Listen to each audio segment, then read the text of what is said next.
Hi there, and welcome to another tutorial on Peter Malloy Architect.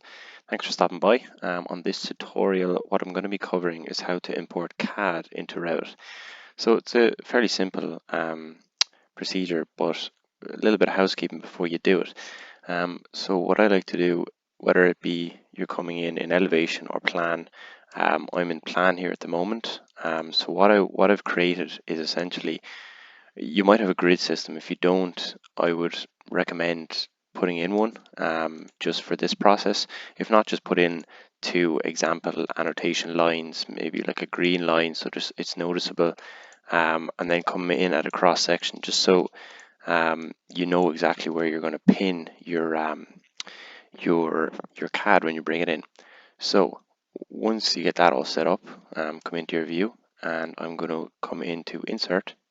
Going to come into import CAD, and you just want to go and find wherever your CADs are that you're going to be bringing in. So for this one, I'm just going to click a random one here. So these are the guys down here that you want to worry about.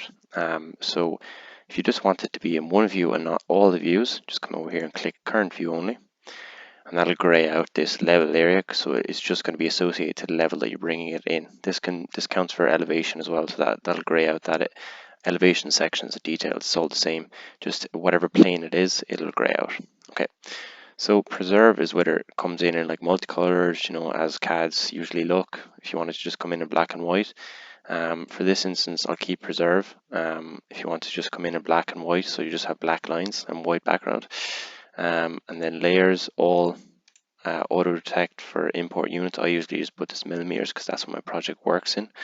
And this one over here is auto origin to origin, center to center. This brings it in at whatever origin point there is in your CAD project, and I'll bring it in same wherever the origin point is in Revit. But what I like to do is come in here to manual center, and we'll just press open. So this is just loading it in now, and what it will do is bring it in so I can shift it around on screen. So I'll just come in and place it here, for example. It's just a steel deck layout. So for this one, I've just created this X point here. So that little point there is where I want this point to happen. So what I come in here is grab it. If it's not pinned, it probably is pinned now. No, it's not. So I'll just click in here, move, grab that area there, bring it up to that area, and boom, there it is. It's exactly where I want it to be. So that's how I coordinate bringing in CAD. Hope this tutorial was helpful. If it is, please like and subscribe to the channel. Videos every week. Cheers.